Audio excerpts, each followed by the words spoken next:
গত ৭ই এপ্রিল এনসিটির পক্ষ থেকে একটি পাবলিক নোটিশ জারি করা হয় এবং সেখানে ৬ মাসের ব্রিজ কোর্স ইন সার্ভিস টিচারদের জন্য খুব তাড়াতাড়ি আসবে বলে সেখানে বলা হয়। এবং আরও একটি গুরুত্বপূর্ণ তথ্য সামনে এলো সংশোধনী নোটিশ এই মেন নোটিশের। হ্যাঁ, সেখানে কি বলা হয়েছে পরিষ্কারভাবে পুরো ব্যাপারটা আপনারা জানতে পারবেন এবং তার সাথে কবে থেকে চালু হতে পারে এবং কিভাবে এটা ইমপ্লিমেন্ট হতে চলেছে পুরো ব্যাপারটা সম্পর্কে বিস্তারিত তথ্য পাবেন।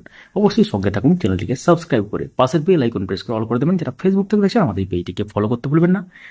তো আমরা দেখে নিই আগে মেন নোটিশে কি আছে, যদিও আমরা এটা আপনার সাথে শেয়ার করেছিলাম আগেই। তো এখানে কি বলা হয়েছে, public notice for 6 month bridge course. The Honorable Supreme Court of India issued a following direction via its judgment dated 8/4/2024 in the miscellaneous application diary number 4303/2024। অর্থাৎ অনারেবল সুপ্রিম কোর্ট এখানে একটা ডাইরেকশন দিয়েছিলেন, যে জাজমেন্টটা হয়েছিল 8/4/2024-এ মিসলিনিয়াস অ্যাপ্লিকেশনের মধ্যে, সেটা diary নম্বর এখানে দেওয়া আছে। As it appears that a large number of candidates with B Ed degree had already been appointed on the basis of eligibility criteria specified by the educational authorities. তো এটা দেখা যাচ্ছে যে অনেক ক্যান্ডিডেট বিএড ডিগ্রি নিয়ে তারা প্রাইমারিতে শিক্ষকতা করছেন। We don't think it to be equitable to effect their removal. We accordingly hold that the judgment delivered by this bench on 11th August 2023 shall have prospective operation. তো অর্থাৎ এখানে hold করা হয়েছিল যে জাজমেন্টটা 11 আগস্ট 2023-এ, যেটা প্রসপেক্টিভ অপারেশনের কথা বলা ছিল। But prospective operation of this judgement shall be only for those candidates who were appointed without any qualification or conditions imposed by any court of law। মানে প্রসপেক্টিভ অপারেশনটা কাদের জন্য? যারা কোনো কোয়ালিফিকেশন ছাড়াই অ্যাপয়েন্টেড এবং কন্ডিশন ছাড়াই, যেটা এবং নিয়মের বাইরে বা নিয়ম যেটা হয়েছিল তার বাইরে আর কি। তার সাথে ফাইনাল আউটকামের কথা ওখানে লেখা ছিল, যেটা এখানে লেখা আছে। এবং we make it clear that this benefit is only for candidates who were appointed prior to the date our judgment was delivered।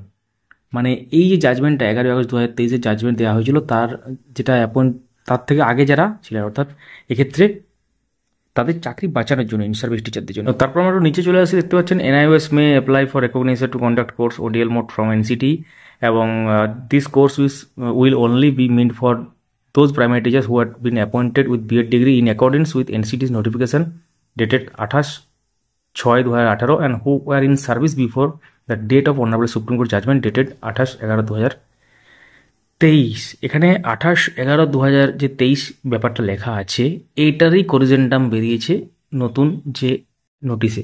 এখানে দেখতে পাচ্ছেন 28/11/2023 যেটা লেখা আছে সাব প্যারা 2, যেটা একটু আমরা পড়ে শোনালাম প্যারা 2 এর মধ্যে, সেখানে ওটা হবে 11/8/2023। অর্থাৎ অনারেবল সুপ্রিম কোর্টের যে জাজমেন্ট, সেই জাজমেন্টের ডেটটা ছিল 11/8/2023, সেটা ছিল না কিন্তু 28/11/2023। তো other contents of the public notice shall remain unchanged. তো এক্ষেত্রে আদার্স যে ব্যাপারগুলো ছিল নোটিসেস, সেগুলো কিন্তু অপরিবর্তিতই রইল, সেটা লেখা আছে। এবং তারপর আমরা একটু দেখে নিই, এখানে qualifying the bridge course will be strictly mean for teachers indicated in the point 2, অর্থাৎ যারা ইন সার্ভিস টিচার এবং নির্দিষ্ট সময়ের আগে, এবং to protect their existing employment only, তাদের যে বর্তমান চাকরি করছে সেটাকে বাঁচাবার জন্যই এই ব্রিজ কোর্স, যেটা অলরেডি 17-19 ব্যাচের ক্ষেত্রেও হয়েছিল, যেটা যখন এই 6 মাসের যে ব্রিজ কোর্সটা হয়েছিল 17-19 সেশনে যারা করেছেন। এবং this bridge course will not be valid for this teachers seeking subsequent employments as primary teacher, অর্থাৎ যারা ইন সার্ভিস নয় তাদের ক্ষেত্রে ভ্যালিড নয়, এবং তার সাথে পরিষ্কারভাবে উল্লেখ করা আছে। এখন প্রশ্ন হচ্ছে কবে তাহলে অফিসিয়াল অ্যাডভার্টাইজমেন্ট আসবে? সেটা কিন্তু খুব শীঘ্রই আসবে,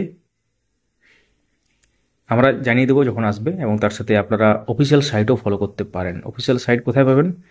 অফিসিয়াল সাইট দেখুন, এখানে লেখা আছে নিচে www.nct-india.org, এবং তার সাথে ইমেল আইডিও আছে, আপনারা চাইলে ইমেলও করতে পারেন কোনো জিজ্ঞাসা কিছু থাকলে। তো এই ছিল পুরো ব্যাপার। অবশ্যই কমেন্টে জানান যে আপনারা কি ইন সার্ভিস অবস্থায়, অর্থাৎ বিএড করে কি ইন সার্ভিস অবস্থায় নিযুক্ত হয়েছেন? 16,500-র মধ্যে যদি কেউ আছেন কমেন্ট করতে পারেন। Thank you so much for watching. বিভিন্ন ধরনের আপডেটের জন্য সঙ্গে থাকুন। ভিডিওটি লাইক এবং সবার সাথে শেয়ার করতে পারেন।